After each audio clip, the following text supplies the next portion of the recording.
एक तरफ राजद है जो परिवार की मां बहनों को गाली देने का काम करते हैं, दूसरी तरफ उनके सहयोगी हैं जो प्रधानमंत्री जी के बारे में इस तरीके के शब्दों का इस्तेमाल करते हैं। आपका उनसे मतभेद वैचारिक हो सकता है, पर इस तरीके से व्यक्तिगत टिप्पणी करना क्या आपको शोभा देता है?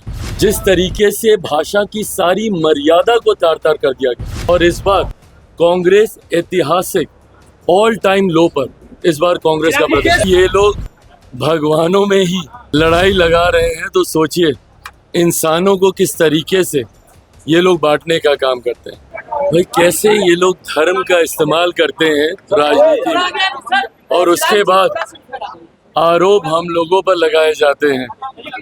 अगर ये लोग भगवानों में ही लड़ाई लगा रहे हैं, तो सोचिए इंसानों को किस तरीके से ये लोग बांटने का काम करते हैं।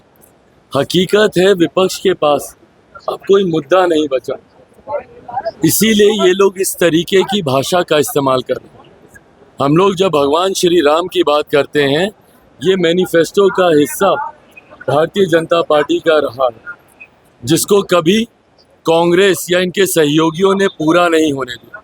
500 साल से ज़्यादा तक भगवान श्री राम लल्ला उस टेंट के नीचे रहे, तब ना इनकी भावनाएं आहत हुई, ना इनकी संवेदना उस प्रति जागी। पर आज जब भारतीय जनता पार्टी ने अपने मैनिफेस्टो को पूरा किया, एनडीए ने जब अपनी बातों को पूरा किया, तो आज इनको शिव भी याद आ रहे हैं।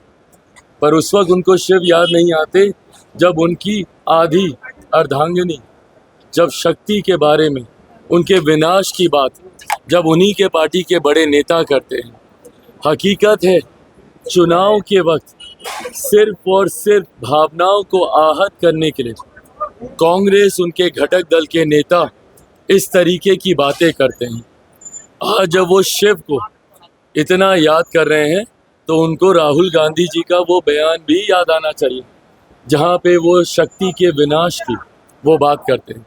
ऐसे में इन्हीं विरोधाभास में जो इंडिया अलायंस अटका हुआ है, यही कारण है कि 14 से कम समर्थन 19 में मिला, और इस बार कांग्रेस ऐतिहासिक ऑल टाइम लो पर इस बार कांग्रेस का प्रदर्शन।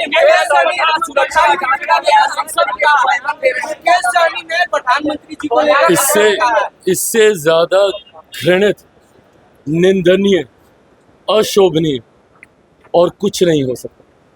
जिस तरीके से भाषा की सारी मर्यादा को तार तार कर दिया गया, और मैं बिहार की जनता से भी अपील करूंगा, और बल्कि मैं उन लोगों से भी अपील करूंगा जो संभवतः कम संख्या में ही सही, पर आज की तारीख में जो इंडिया अलायंस का समर्थन कर रहे हैं, मैं पूछना चाहूँगा कि क्या ऐसी भाषा का आप लोग समर्थन कीजिएगा? मेरे प्रधानमंत्री से लाख बैर सही, पर क्या कोई भी सभ्य समाज में ऐसी भाषा का स्थान है? क्या आप एक राष्ट्रीय अध्यक्ष के लिए आप इस तरीके की भाषा का आप इस्तेमाल कर सकते हैं? आपका विरोध किसी से भी हो, भारतीय भाषाओं में उसके शब्दकोश में ऐसे शब्द हैं कि आप कड़ी से कड़ी निंदा मर्यादित शब्दों में रहकर आप कर सकते हैं। हमारे देश का गौरव है, हमारे देश का पहचान है हमारे प्रधानमंत्री।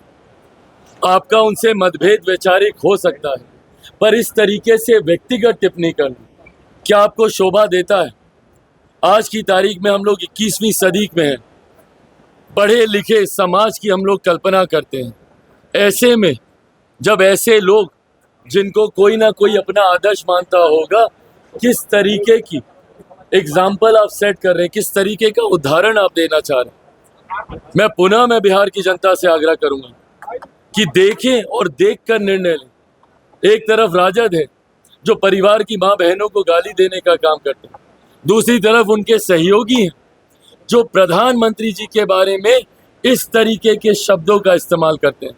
सभ्य समाज में ऐसे शब्दों की कहीं कोई स्थान नहीं है, और कल को अगर ऐसे लोग आ गए, तो फिर उसके बाद आने वाली पीढ़ी को क्या संस्कार दिए जाएंगे, ये इनके नेताओं की भाषा से ही पता चलता है।